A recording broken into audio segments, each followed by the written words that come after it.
আবু জাহেল একদিন হাতের মধ্যে ছোট ছোট পাথরের কঙ্কর এরকম মুঠের মধ্যে কইরা আয়েশা বলতেছে, মুহাম্মদ তুমি যদি বলতে পারো আমার হাতের মুঠির মধ্যে কি আছে তাইলে আমি তোমার উপর ঈমান আনব।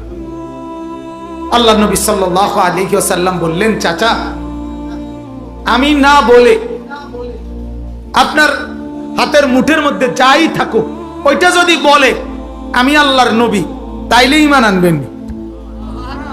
আবু জাহেল তো বলল, মুহাম্মদ এটা তো আরো আশ্চর্য।